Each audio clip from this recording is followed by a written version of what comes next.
আমরা কিছু লক্ষণের কথা যদি বলি যে কিভাবে আমরা এটা ডিফাইন করতে পারবো যে তার পানি শূন্যতা জনিত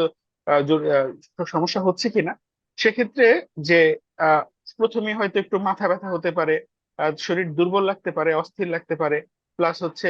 হার্টের যে স্বাভাবিক যে রিদম সেটা থেকে এটা একটু দ্রুততর হয়ে যেতে পারে, শরীরের তাপমাত্রা অনেক বেশি হয়ে যেতে পারে এবং বা অথবা শরীরের তাপমাত্রা কমে যেতে পারে,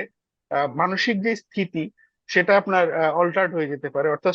আমাদের সচেতনতার লেভেলটা অল্টার্ড হতে পারে। সুতরাং যখন আমরা হিট স্ট্রোক কখন বলবো, যদি টেম্পারেচারটা অ্যারাউন্ড এসে 104 degree Fahrenheit, that means near 40 degree Celsius, এবং সাথে তার যদি ব্রেইনের ফাংশন রিলেটেড কোনো একটা প্রবলেম হয়, যেমন ধরেন সে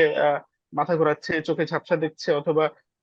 সে তার যে স্বাভাবিক যে মনস্তাত্ত্বিক কাজগুলো সে করতে পারছে না, বা খুব ক্লামজি লাগছে, বা এরকম সিচুয়েশন হলে তখন আমরা বুঝবো যে সে খুব খারাপ অবস্থায় চলে গেছে। তখন অবশ্যই তাকে হাসপাতালে নিয়ে যেতে হবে, কিন্তু আমরা ওটুক পর্যন্ত যেতে দিতে চাই না। এর আগেই পানি শূন্যতা জনিত জটিলতার কারণে যে সিমটম গুলো আমাদের বডিতে আসে, যেমন ধরেন শুরুতেই সে বুঝবে যে